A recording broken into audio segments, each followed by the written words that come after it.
Njerëz internetsa, YouTubesa, por sidomos ju që jeni shikues të A1 Report, ashtu siç edhe ju pata premtuar, ju kam sjell në emisionin e sotëm Lidia Banushin, atë që e quajnë apo quhet, ka ngjitur pak dilem e gjitha kjo dhe do ta zbulojmë bashkë me Lidian që po na pret atje, mbretëresha e belly dance-it shqiptar.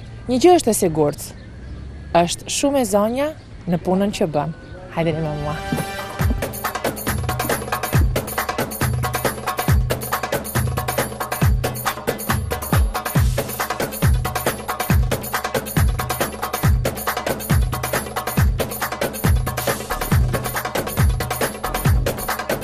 Lidja, kur të ndoqja intervistën të Çani, ajo që më bëri shumë përshtypje ishte ç'është ky tatuazh këtu.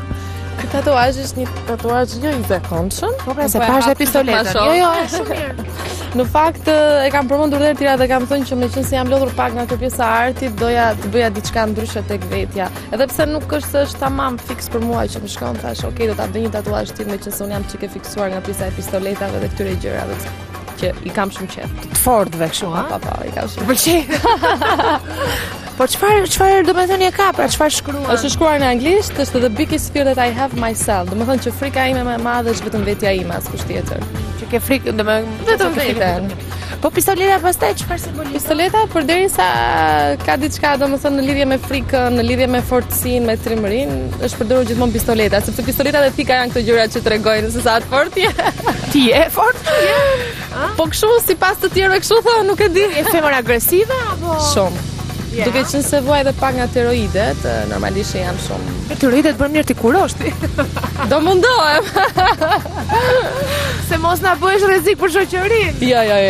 E përmbaj veten, jam goxha e përmbajtur. Mirë. Shiko, zakonisht vajzat tilla me temperamentin tënd, e kupton, kanë qef edhe këto çunat që janë kështu me të fortë pa vetë. Në përgjithësi, po i bien që nga kina atje the vet, të fortë. Tash vet. E më këto lacat. Në përgjithësi unë nuk jam tip që i paragjykoj meshkujt nëse është i fortë apo nëse është i butë apo i çullës, por nga eksperjenca ime, di të paktën më thënë që treqëriku i meshkujve që më janë afruar, ndaç për shoqërinë, ndaç për miqësi dhe gjëra të tjera, përgjithsisht kanë qenë të karakterit tim. Të më thënë kështu, ha? Kështu patjetër. Tash ma përshkruaj pa karakterin tënd, se deri tani unë kam ndjekur punën tënde, kam ndjekur sa mirë ti të drejtësh Belin, Barkun, të ngacmojnë çik Çani për cicat i them unë, sa i thot gjokse të ka edukat, po unë jam pa edukat. Edhe të ngacmojnë çik që i ketë vogla kështu, po në fakt i tundje mirë dhe ato. Po tani përderisa është pjesë e profesionit tim, normalisht duhet i tund të gjitha, që të jem një belly dancer, por që është normale kjo lloj pjese. Ma nuk më bë përshtypje nëse tundem pak apo shumë mund tregoj profesionin tim. Jo, shumë mirë. Dhe në fakt unë këtë desha të thosha që në përgjithësi për këto gjëra të kam ndjekur dhe je shumë e zonja. Po si është Lidia jashtë kësaj pune dhe mos e ka ndikuar në çik edhe ky profesion që duhet të jesh e fortë sepse ke të bësh me ambiente. Në përgjithësi, unë para se t'isha pjesë e kësaj zhanëri, domethënë kërcimit oriental, kam qenë person shumë i qetë. Që do të thotë që gjën moshën 6 vjeç unë jam rrit me balet edhe me sken, por nuk kam pasur të punoj me ambiente të tilla natë. Dhe gjatë gjithë kohës jam munduar të jem një person i qetë, i urtë, por duke qenë se puna natës, pagjumësia, streset, njerëzit që vinë të shohin, krijojnë atë lloj tipi tjetër që duhet të jesh shumë e fortë, duhet të jesh në kuptimin e plot, domethënë egoiste dhe krenare për veten që mos t'ju japësh konfidenca. Kështu që gjithë personaliteti im që është krijuar tani ka të bëjë vetëm nga jeta e natës. Domethënë unë në një femër e butë, e dikurshme, jam kthyer në një femër pak agresive dhe të fortë, domethënë për kohën që ka ardhur dhe që po jetojmë. Sepse jeta e natës vërtet është shumë e keqe, po flas për në Shqipëri, jo për jashtë. Domethënë kjo është ajo që më ka bërë mua të ndryshoj. Shiko, se po thoshe po flas për Shqipëri dhe jo për jashtë, dhe ti këtë fundjavë ishe në Maqedoni. A ka ndryshim midis atje dhe këtu, Lidia? Unë kam vënë kur kam shkuar në diskotek për shembull, që ka ndryshim. Kam shkuar në diskotek normale, ndonjë ndryshim i madh nuk është, sepse po ta thuash, domethënë po ta kapësh tamam, Maqedonia është tamam pjesë e Shqipërisë, siç mund ta quajmë, sepse atje ka shqiptar. Do të thotë që për mua nuk ka ndonjë ndryshim çfarë është pjesë e diasporës Kosova, Maqedonia. Mirë, ndoshta ti ke qenë në ambiente që kanë qenë gjithë shqiptar. Po, ndoshta kjo ka qenë arsyeja dhe unë jam djerë një lloj sikur kam qenë në Shqipëri. Aman po të kisha qenë diku siç isha, domethënë në koncerte të tjera në Paris apo në Selanik, normalisht e ndi direkt e ndryshimin. Edhe cili është Lidia ndryshim? Njerëzit janë më popullor, të duar trokasin, të vlerësojnë për atë që je, ndërsa në Shqipëri njerëzit mundohen gjithmonë edhe nëse ti je njëshi, edhe në kuptimin e plot, po, e marrë, edhe nëse ti je, po, ke vlera, gjithmonë mundohen të thonë, ama se s'është gjë.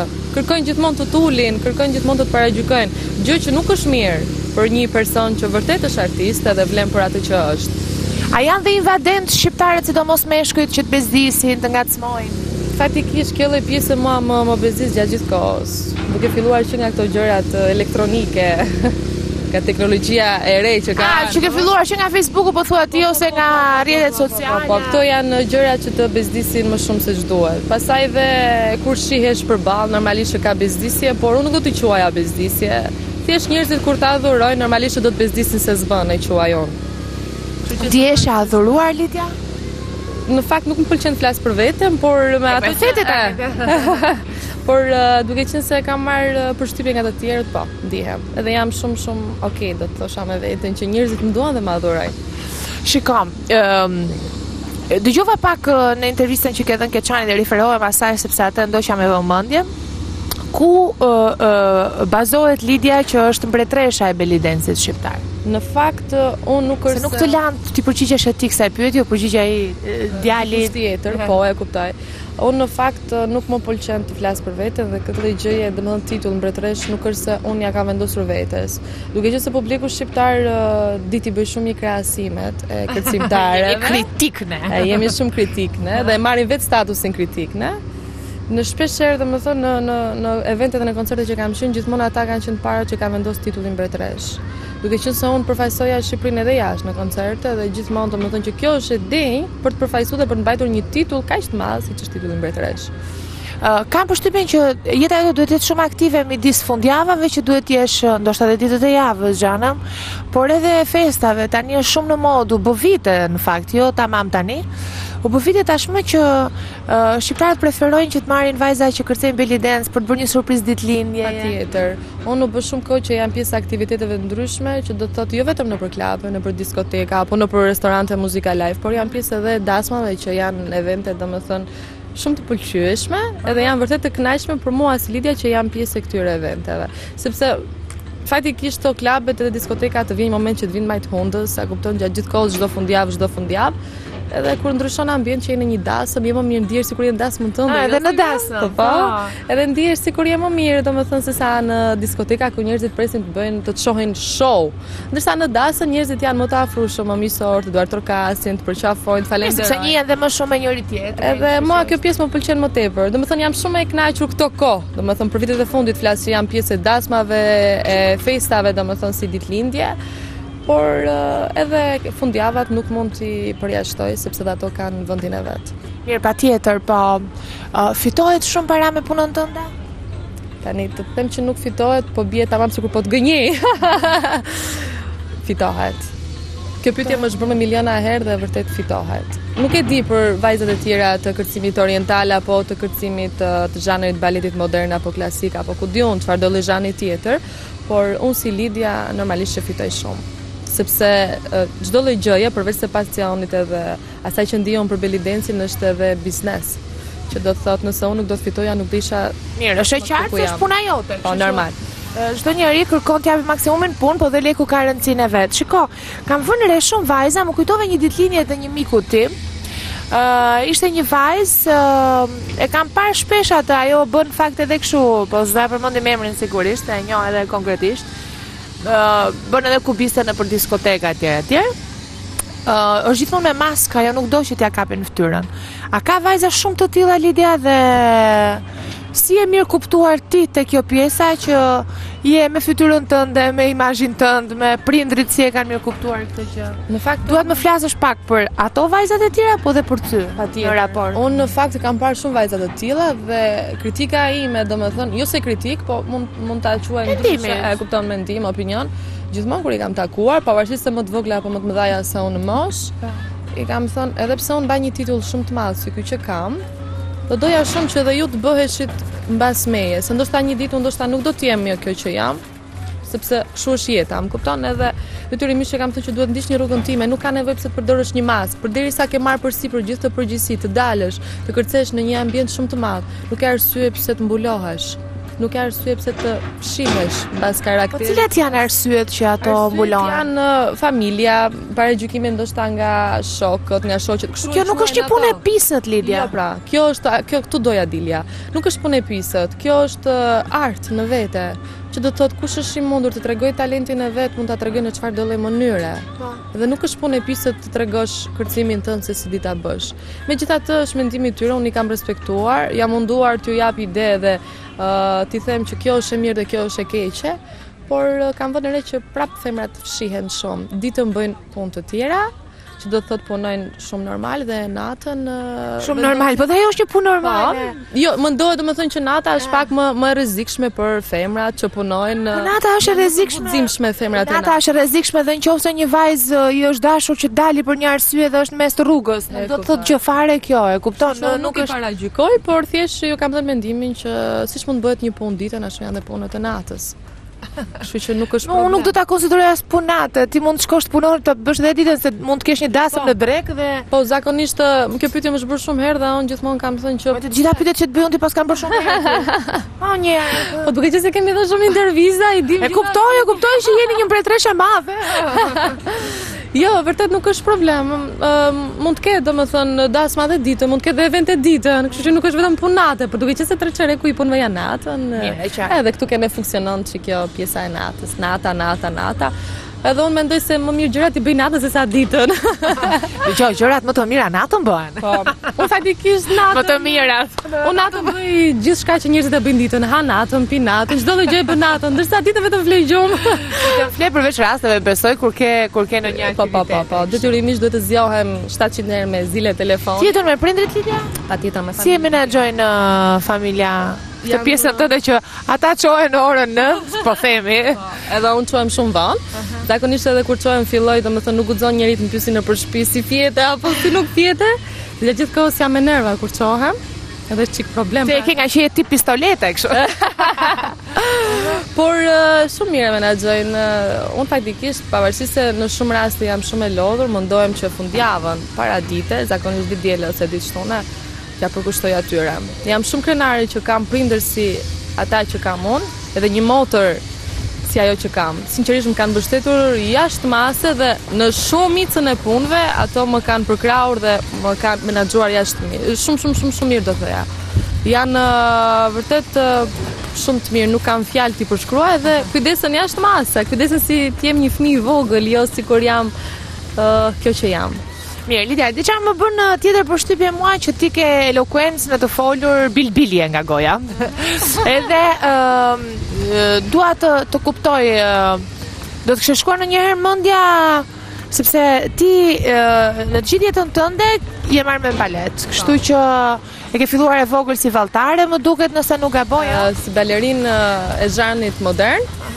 Në moshën 6 vjeç, domethënë jam përballur me skenën që në moshë të vogël, pastaj kam vazhduar me balet klasik dhe nga baleti klasik kam vazhduar në ansamble.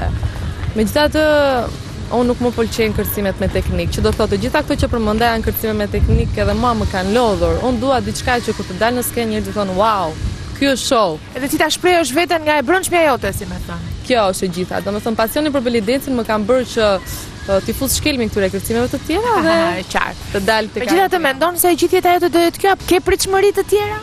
Në fakt unë përveç kërcimit që kam si balet, domethënë si shkollë si mund ta quaj, në paralel kam bërë dhe shkollën e lartë për psikologji, që do të thotë unë edhe pse jam një belly dancer psikologe, shumë vite më vonë do të bëj diçka tjetër, që do të thotë mbasi të krijoj një familjen time, nuk do të jem më një belly dancer.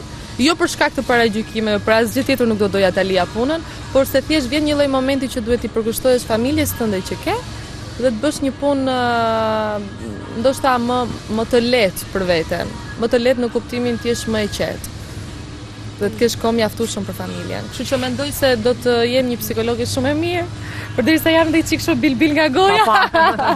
E tham këtë, shiko. Lidja, duke qenë se vajza që bëjnë beliden si puna jote ka disa, sapo e pranove edhe ti.